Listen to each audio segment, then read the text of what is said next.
கரூரில் நடந்த விபத்தை நினைத்து இதுவரைக்கும் எனக்கு மனசு பதறிக்கொண்டிருக்கிறது. குழந்தைகள் அன்றாடம் நான் சந்தித்து மகிழும் தெய்வங்கள். இந்த மாதிரி கூட்ட நெரிசல்களை குழந்தைகளை கூட்டிட்டு போறத பொதுமக்கள் கண்டிப்பாக தவிர்க்க வேண்டும்.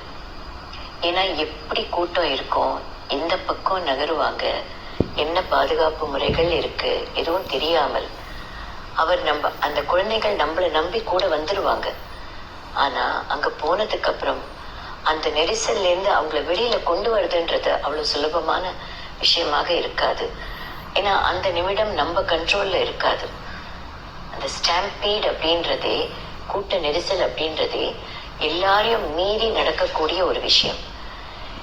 இந்த விபத்து எதுக்கு நடந்தது, எப்படி தவிர்த்திருக்கலாம், எப்படி இதுக்கு பாதுகாப்பு செய்திருக்கலாம் என்றெல்லாம் ஒருத்தருடைய மனசிலும் இப்ப கேள்விகள் எழுந்து கொண்டிருக்கிறது.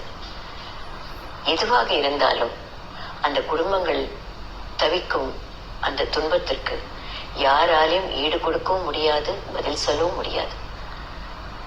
ஒரு குடும்பத்துல அது தந்தையாவோ பிரதராவோ சிஸ்டராகவோ யாராக இருந்தாலும் அவங்கள நம்மளால ரீப்ளேஸ் பண்ணவோ அவங்கள கொடுக்கறது நம்ம சக்திக்குள்ளே இல்லை. இப்படிப்பட்ட விபத்துக்கள் பொதுமக்கள் எல்லாம் கொஞ்சம் விழிப்புணர்வோடு நாம எல்லாம் நடந்துக்கணும். நாங்க பாரத சேவா அப்படின்ற எங்களுடைய ஸ்தாபனத்தை இதுக்காக தான் உருவாக்கியிருக்கோம். நேற்றுக்கு எங்க ஸ்தாபனத்துல இருந்த வாலண்டியர்ஸ் அந்த இடத்துக்கு போனதுக்கு அவங்களுக்கு முதல்ல ரொம்ப நன்றி.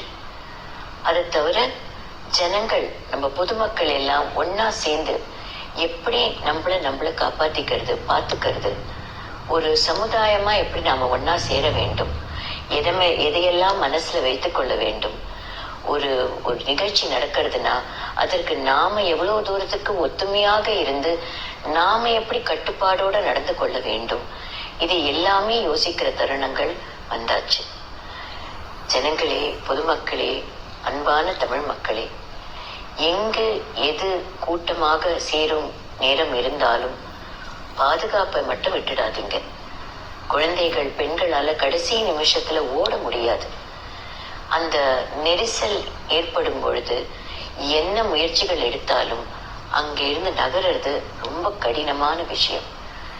இனிமேலும் இப்படிப்பட்ட நிகழ்வுகள் நடக்காமல் இருக்க எல்லாரும் ஒன்றாக சேர்ந்து, அரசாங்கமும் சரி, பொதுமக்களும் சரி, காவல்துறையும் சரி, இந்த நிகழ்ச்சிகளை நடத்துபவர்களும் சரி, எல்லாரும் ஒத்துமையாக சேர்ந்து இனி இப்படி நடக்காமல் பார்த்து கொள்ள வேண்டும்.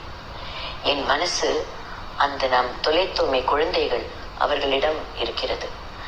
அவர்கள் என்ன தப்பு செஞ்சாங்க, அவங்களுக்கு இதை பத்தி என்ன தெரியும், இந்த நிகழ்ச்சி பத்தி என்ன தெரியும், என்ன நடக்க போகுதுன்னு என்ன தெரியும். அவங்க கூப்பிட்டுட்டு போன அந்த சந்தோஷத்தோட மகிழ்ச்சியோட அங்க வந்திருப்பாங்க. ஆனா இன்னைக்கு அவங்க இல்லைன்னு நம்ம நினைக்கும் போது நம்ம மனசு எவ்வளவு பதறுகிறது. அந்த குழந்தைகளுக்காகவும் உயிர் நீத்த அத்தனை பேருக்கும், அந்த குடும்பத்தாருக்கும் என் ஆழ்ந்த அனுதாபங்கள்.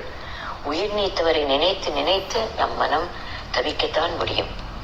இனி இப்படி நடக்காமல் பார்த்துக் கொள்வது நம் கடமை.